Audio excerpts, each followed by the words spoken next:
Good morning mga kaibigan. Ngayong umaga atin naman alamin ang lagay ng ating panahon.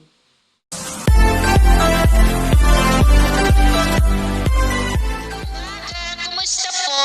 Narito po ulit ang update natin para sa lagay ng ating panahon ngayong umaga po ng October 21, 2024 na kung saan sa ngayon base po dito sa weather model nating ginagamit gaya na yung nakikita ay tuluyan na po na nakapasok dito sa ating area of responsibility na ating binabantayan at tatawagin na po yan sa local name na bagyong Christine na taglay ang lakas ng hangin na umaabot po hanggang sa 55 kilometers per hour habang nasa layo po ngayon ng 1,020 kilometer east of Catanduanes. Ang trough po nito ay magdudulot na ngayong araw ng maulap na kalangitan with isolated rains. Diyan po sa ilang bahagi ng Southern Luzon at Kabisayaan. Nakikilos po yan westward na nagbabanta po na mag-landfall dito po sa may Northern Luzon, posibleng sa Miyerkules hanggang Biyernes.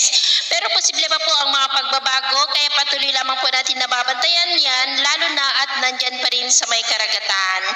At ito naman ang pinapakita ng forecast model natin pong ginagamit hanggang po sa susunod na 2 linggo. At sa lagay ng ating panahon, ngayong madaling araw dahil po sa trough ng bagyo ay may mga isolated rains na po sa ilang bahagi ng Southern Luzon, Kabisayaan, ilang bahagi ng Caraga, Northern Mindanao, Zamboanga, Sulu Archipelago, maging po dito sa ilang bahagi ng Cagayan at Quezon. At mamaya po ay sisikat naman ang araw sa malaking bahagi ng ating bansa pero dahil pa rin sa trough ng bagyo ay muulap ang kalangitan with isolated rains pa rin dyan po sa may Southern Luzon, Kabisayaan, ilang bahagi ng Northern Mindanao, Surigao del Norte, Basilan, maging po dito sa ilang bahagi ng Cagayan. At mamayang hapon po, mas maraming lugar na ulit ang makakaranas ng mas muulap na kalangitan with isolated rains sa may Southern Luzon, Kabisayaan, Mindanao at dito po sa may Cagayan. Kaya mag-ingat pa rin tayo sa mga banta pa rin po ng mga pagbaha at pagguho ng lupa.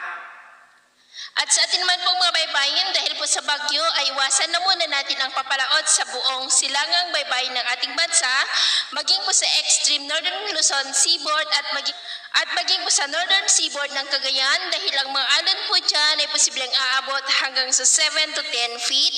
Kaya hanggat maaari ay iwasan na muna natin ang papalaot dyan sa mga may kulay pula para po mas makaiwas sa mga sakunang